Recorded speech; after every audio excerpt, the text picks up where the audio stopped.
नमस्कार दोस्तों, आपका एक बार फिर से स्वागत है। सबसे पहले अगर आपने मेरा चैनल सब्सक्राइब नहीं किया तो इसे ज़रूर कर लें। आज मैं आपको महाशिवरात्रि की कथा सुनाऊंगा। कहते हैं एक बार पार्वती जी ने भगवान शिव जी से पूछा, कोई आसान व्रत पूजा बताइए जिससे कि इस मृत्यु लोक के जीव आपकी कृपा को आसानी से प्राप्त कर लें। तो शिव जी ने महाशिवरात्रि का विधान बताकर यह कथा सुनाई कि एक बार एक शिकारी एक गांव में रहता था और वो शिकार करके अपने परिवार का पालन पोषण करता था, लेकिन वो शाहूकार का ऋणी था।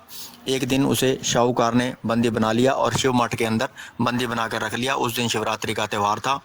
वो कैद के अंदर शिवरात्रि की धार्मिक बातें सुनता रहा। शाम को शाहूकार ने उसे अपने पास बुलाया और अपने कर्ज के बारे में पूछा। तो शिकारी ने अगले दिन कर्ज चुकाने का वादा किया। तो शाहूकार ने उसे जाने दिया और रोज़ की तरह वो शाम को शिकार के लिए निकल पड़ा। तो उसने एक बेल के वृक्ष को शिकार करने के लिए ठिकाना बनाने के लिए चुना, जो कि एक तालाब के किनारे था। वो पेड़ के ऊपर चढ़ा और पेड़ के पत्ते, फल और टहनियाँ तोड़ तोड़ कर नीचे फेंकने लगा, जहाँ के एक शिवलिंग था जो कि पत्तों के नीचे दबा हुआ था, लेकिन उसको जानकारी नहीं थी। वो ऊपर ठिकाना बना करके बैठ गया और शिकार का इंतज़ार करने लगा। रात्रि का एक पहर बीत जाने के बाद एक मृगी जो कि गर्भावस्था में थी, जिसे कई जगह पर हिरनी भी कहा जाता है, वो वहाँ पर पानी पीने के लिए आई। तो उसने शिकार करने के लिए अपने तीर को खींचा। तो उस मृगी ने विनम्रतापूर्वक प्रार्थना की कि हे भाई, मुझे जाने दो, क्योंकि मैं गर्भ अवस्था में हूँ। अगर तुम मेरा वध करोगे, मेरी हत्या करोगे, तो तुम्हें दोहरा पाप लगेगा, इसलिए मुझे जाने दो। मैं बच्चे को जन्म दे करके जल्द ही तुम्हारे पास वापस आ जाऊंगी। शिकारी ने उसे जाने दिया और शिकार का इंतज़ार करता रहा। कुछ देर के बाद एक और मृगी वहाँ से गुजरी। तो उसी तरह से उसने अपने तीर को खींचा, उसका शिकार करने लगा। तो इस मृगी ने भी विनम्रतापूर्वक प्रार्थना की कि मैं एक कामातुर मृगी हूँ और अभी ऋतु से निवृत्त होकर आई हूँ। मैं अपने प्रिय, अपने पति की खोज में जा रही हूँ। मैं अपने पति से मिल करके जल्द ही तुम्हारे पास वापस आ जाऊँगी, तब तुम मेरी हत्या कर देना, मेरा शिकार कर लेना। तो इस तरह से शिकारी ने इस मृगी को भी जाने दिया और शिकार का इंतज़ार करता रहा। रात्रि का तीसरा पहर हो गया और उस समय एक मृगी अपने बच्चों के साथ वहाँ से गुजरी। अब उसने सोचा कि मैं अब शिकार को नहीं जाने दूंगा। उसी तरह उसने अपने तीर को खींचा, लेकिन उस मृगी ने भी बहुत ही विनम्रतापूर्वक प्रार्थना की कि हे भाई, मुझे जाने दो, मैं इन बच्चों को इनके पिता के पास छोड़कर जल्द ही तुम्हारे पास वापस आ जाऊंगी। लेकिन शिकारी ने कहा कि मैं पहले से ही 2 शिकार छोड़ चुका हूं, इसलिए अब मैं गलती नहीं करूंगा और तुम्हारा शिकार ज़रूर करूंगा। मेरे बच्चे घर में भूखे तड़प रहे हैं, मेरा इंतज़ार कर रहे हैं। तो मृगी ने फिर कहा, जैसे तुम्हारे मन में अपने बच्चों के प्रति ममता है, ऐसे ही मेरे मन में है। मुझे जाने दो, मैं वादा करती हूँ कि इनके पिता के पास इन्हें छोड़कर वापस आ जाऊंगी। इन बच्चों के लिए ही मुझे जाने दो। तो इस बात को सुन करके फिर शिकारी के मन में दया आ गई और उसने इस मृगी को भी जाने दिया।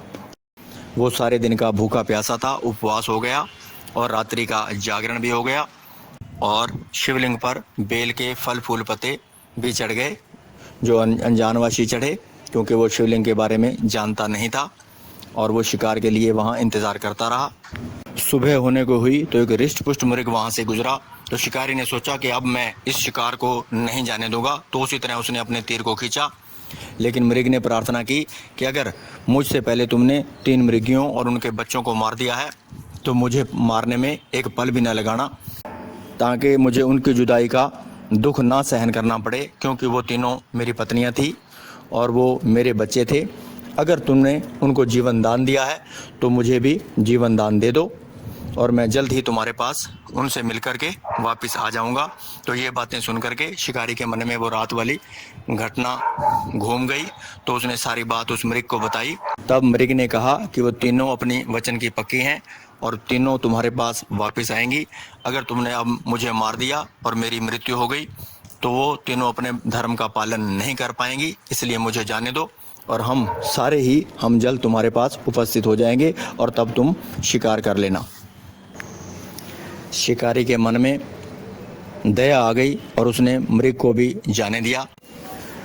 सारे दिन का उपवास, सारी रात का जागरण और शिवलिंग पर बेल के फल फूल पत्तों से पूजा तो उस पर शिव जी की कृपा हो गई और उसके मन में दया भावना पैदा हो गई और उसके हाथ से तीर छूट के नीचे गिर गया और वो अपने पिछले किए कर्मों को याद करके पश्चाताप करने लगा। थोड़ी ही देर के बाद वो मृग परिवार वहाँ उपस्थित हो गया। उन जंगली जीवों की ऐसी भावना, सत्यता और सपरिवार प्रेम को देखकर उसके नेत्रों से आंसुओं की झड़ी लग गई और उसका शिकारी मन निर्मल हो गया और उसमें दया भावना जागृत हो गई। इस सारी घटना को देव समाज भी देख रहा था और उन सब ने पुष्पों की वर्षा वहाँ पर की। तब इस तरह से उस शिकारी और मृग परिवार को शिव जी की कृपा से शिवरात्रि के दिन मोक्ष की प्राप्ति हुई। तो ये थी शिवरात्रि की कथा। अगर आपको मेरी ये वीडियो अच्छी लगे तो इसे ज़रूर लाइक करें और अपने दोस्तों के साथ ज़रूर शेयर करें और मेरे इस चैनल को ज़रूर सब्सक्राइब करें ताकि मैं आगे और भी आपको ऐतिहासिक बातें बता सकूं। धन्यवाद।